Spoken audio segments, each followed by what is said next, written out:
Nothing is free. మీరు free అని వచ్చి కూర్చుంటారు కాదు. You have to pay the attention, you have to give the time, you have to practice it, you have to implement it, you have to experience it, you have to fail from the implementation, then you get the experience, then you become the master. గాలి పిలుచుకోకుండా గట్టిగా 5 నిమిషాలు ఉండండి. మేము పిలుచుకొని పోయి నాకు ఫ్రీగా నా ముక్కలకు పోతే తీస్తాను, దెబ్బకే ప్రాణం పోయి కూర్చుంటాం. So nothing is free. Please remember this. Discipline. Morning 2 o'clock లేస్తే ఈవినింగ్ 7 వరకు నేను నిద్రపోకపోయి కనీసం 4-5 సార్లు ఇంటికి వచ్చిపోయి మా ఆవిడ అన్నది పిచ్చోన్ లాగా తిరుగుతున్నావు, ఏం చేస్తున్నావు నువ్వు, ఎక్కడ పోతున్నావు, ఎందుకు అవుతుంది క్షణం ఇంట్లో ఉంటలేవు అంటే నాకు ఇల్లే లేక ఇంట్లో ఉండి ఏం చేయాలి, నేను కిరాయి ఇంట్లో ఉన్నా, నేను ఇంట్లో ఉండి ఏం చేయాలి, నా ఇల్లు అని చెప్పుకున్న రోజు నేను ఇంట్లో ఉంటా. బట్ ఆ టైంలో కూడా నిద్రపోవడానికి టైం దొరకకపోతే ఏ ఫుడ్ తింటే నిద్ర తక్కువ వస్తుంది, గాంధీజీ ఎందుకు 2 గంటలు నిద్రపోయారు, అబ్దుల్ కలాం గారు ఎందుకు 4 గంటలు నిద్రపోయారు, వాళ్ళు తీసుకున్న ఫుడ్ ఏంది, వాళ్ళ ఆలోచన విధానం ఏంది, మనం అన్ని సాధించొచ్చారు మన లైఫ్ లో అంటున్నాం కదా, మరి ఇంకా అదే చదువుకొని ఉంటే ఎట్లా, దీనికి అన్నిటికీ రీజన్ ఏంటి అని నేను ఫైండ్ అవుట్ చేసిన. ఫైండ్ అవుట్ చేసిన తర్వాత మెల్లిమెల్లిగా ఒక్కొక్క జాబ్ కంప్లీట్ చేసుకుంటూ లాస్ట్ ఫైనల్ గా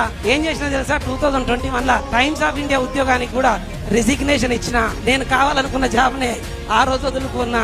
నాకేదో గ్రేట్ అనుకున్న ఫీలింగే అన్నిటికంటే ఇంపార్టెంట్ రియల్ ఎస్టేట్ అనుకుని this is the real life అని చెప్పి కంప్లీట్ రియల్ ఎస్టేట్ లోనే ఉన్నా. నాకు వచ్చే 10 లక్షల ప్యాకేజ్ పక్కన పెడితే దానికి 10 టైమ్స్ సంపాదించడానికి అవకాశం ఉంది. అట్ ద సేమ్ టైం 100 మందికి లైఫ్ ఇవ్వడానికి అవకాశం ఉంది, 1000 మందికి ఇన్స్పిరేషన్ ఇవ్వడానికి అవకాశం ఉందని ఈ ప్లాట్ఫామ్ యూజ్ చేసుకున్నాం. So that is what discipline is matters.